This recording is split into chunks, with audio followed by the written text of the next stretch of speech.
Kitalo Bambi Omwana we afudde asonga ate Fred Lumbuye atabukidde Bobi Wine webale kwekumira ku News Park channel likinga leka obakabawo mu comment section atero subscribing ku YouTube channel yaffe.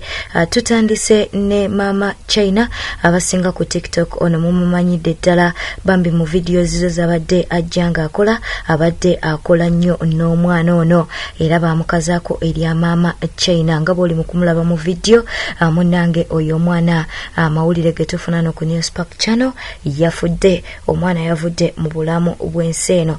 Mama China avuddeyo Bambi mu maziga amangi nategeeza ku TikTok nti omwana we yafunyemu olusujja kwossa ne lusenyiga amunanga ate n'atasobola kuba nti no asimatuka era Bambi yafudde. Kitalo nnyo kitalo ddala. Oluvanyuma lw'omukulembeze w'ekibiina kya National Unity Platform Robert Kyagulanyi okuvaayo okuba ntino atabukira omukyala yalabikira mu ka video akamu ng'agezaako okuba ntino alengeza Mama Nabagereka kwossa ne Katikkiro Peter Mayiga amunanga ate Fred Lumbuye asazeewo okuba ntino olutalo luno aluyingiramu. Okusinza ku Fred Lumbuye agambye ntino Bobi Wine asanye okuba ntino asirika wekituuka ku nsonga z'ebyobuwangwa engeri gye kiri ntino yasirikira ddala wabula wekituuka ku byobufuzi abeere ng'avaayo okwogera bw'atyo no bw'agambye. Katumukuwe Oweekitiibwa Robert Kyagulanyi Ssentamu omukulembeze wa National Unity Platform n'ekitiibwa ekingi ngera kuba obubaka buno butwale bulungi nnyo. Ndi musajja muganda muzzukulu w'amazige yejjajjange ow'akasolya oba yejjajjange omukulu w'ekika nganze omusajja omuganda kinkakatako okwogera ensonga za Buganda zonna we mba nzisanze eryo kinkakatako n'abakyala Abaganda kibakakatako n'abasajja Baganda. Sebo njala kutegeeza bukyanga tutandika ebintu bino okuva mu mwaka gwa 2018 wasirika ensonga za Buganda nga tozoogerako ffe abaana n'abazzukulu ba Buganda tutandika ensonga zino. Ngenda kusaba nga bwe wasirika ku nsonga za Kabaka osirikire ddala. Nkusaba nga bwe wasirika ku nsonga za Kabaka osirikire ddala.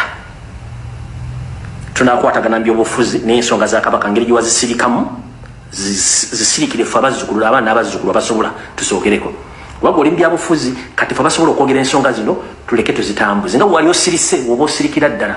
Kubanga kino kyeyolese posti gy'okoze bannakigwanyizi be nayogerako nga nakava mu kkomera nti abali mu National Unity Platform abakolera Museveni bogwe mulimu gwabwe okujjukizaako bulijjo okola posti teri munnamawulire agipostinga teri TV egyogerako teri mukozi wa NRM agyogerako teri muntu yenna agyogerako naye okoze posti kubanga eyamba internal waka waabwe within the system of NRM. CBS egibukidde, BBS egibukidde, NBS egibukidde, NTV egibukidde, ba NRM propaganda listi bonna bagibukidde. Ask yourself why. Ene post yososokola. No, okoze post nyingi bukyanga oyingira National Unity Platform. Bukyanga otandika neteri muntu yali asasanyiza post eyo nayo teri. Ask why. Kubanga obayambyeko ku mulimu gwabwe. Watugamba tuogera amazima nga kugambe wange oyina ensobi bingi kugambe kati kugambe olwaliro. 50% of the post you made, it was a mistake. It was a mistake. Chinoza chigambanya ganze Lumbuye. 50% of the posts you posted or you made today, it is a mistake. One, you told us to come out and speak and we use our what? Our Malongolo Borongata. So we are trying to exercise our rights as we Ugandans and we Uganda. But just make a survey today about the post you made. It has made a day for national movement, for national resistance movement, for those who working for NRM and those individuals who are in no poor working for the state. Because that was their prayers they have been looking for. Mike has spent even more than $500,000 US dollars, even beyond, to put me down. He had failed. Until I don't know who's pushing him behind to come out to post such things. I don't know someone, maybe I don't know who's pushing you, but nkugambye olwa post gyokoze 50% ebadde ntu 50% ebadde nfu kino kigambye take it or leave it. That's why buli munyampi yenna agibuukidde kubanga that is their desire. That is their desire. Kyebadde balinda naye nze bampita Lumbuye ndi muzzukulu w'amazige nanaazibwa ekyogero neyalulwa omukulembeze Katonda gw'osinza nsaba kukwatireko osobole ensonga ezimu osooka ozeetegerezanga era nga tonajja ku mutimbagano kuwandika kintu kyonna mu nsonga ezimu. Jjukira ekintu kye tulimu kyalire akati kakuli mu ngalo naye akati katandise okusesetuka. Akati akalire kakuli mu ngalo katandise okusesetuka naye nga tokimanyi. Abakuli okumpi bagenda okusuula. Nkusaba n'obuwombeefu bw'abanga amaanyi ga Museveni ag'emizimu gakusinze gatandise okuyingira genda emugulu ewajjajjaffe Kayira gajule addemu akuteeke mu kyoto akufumba ofune amaanyi agakutevendinga okuva ku mizimu gya Museveni. Otherwise, 50% it was a mistake, but 50% you were right. That's why I told people, if you are going to encourage people to demonstrate, to demand, so that our king is taken for further medication, we should not use no attires anywhere to zijemo. Nkusaba president, bobanga asirika ku nsonga za Kabaka, stay where you are, keep quiet. Faka driving ekintu kyaffe. The only thing which I agree with you is no attires. That's all. Ebisigadde bitulekere. Nga bw'atulekera amazina gano gatulekere.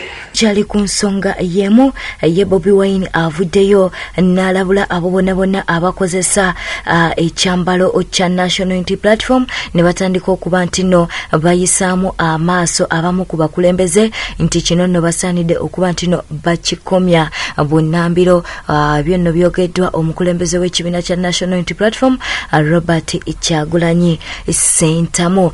Kiddiridde okuba nti no omukyalo omu yalabikira mu katambi ngagezaako okuba nti no avuma kwosa n'okuba nti no ayisaamu amaaso Katikkiro Peter Mayiga kwosa ne maama Nnabagereka. Katukuwe Bobi Wine. Nabadde nendaba akatambi ak'omu ku bannaffe nga munyiivu understandably so naye nga ayambadde enkofiira zaffe za people power n'ebirala naye nga talina engeri gy'ecommunicate nga etatuweesa kitiibwa. Era nenjagala nsinzire wano nga tuwerekera musajja wa Kabaka ono mbasabe nti bannange ne bwe muba mwekalakaasa ne bwe muba mwogera ebibaluma mwewale nnyo okuvvoola kubanga kijja kubikate message ey'amaanyi gye mugezaako communicatinga.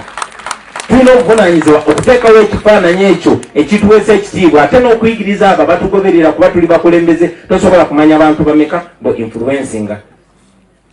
Tukule ebirituweesa ekitiibwa ebiweesa nyaffe Buganda ekitiibwa ebiweesa eggwanga lyaffe Uganda ekitiibwa nebiweesa continent yaffe Africa ekitiibwa. Mukadde waffe Mugabendugwa mumula mirembe we can only speak now na tujagenda maaso tulabe nga tereza eggwanga lyaffe tulabe nga ba artist ate abanaddawo tebeetaaga kuwaŋŋanguka kugenda kubeera e Bulaaya. Bwete bitambudde obadde mulabi mulungi webale kwekumira ku News Park channel tewerabira ku likinga ku subscribinga ku YouTube channel yaffe ate era n'okulekawo obubaka bwawo mu comment section. Bela bulungi weraba.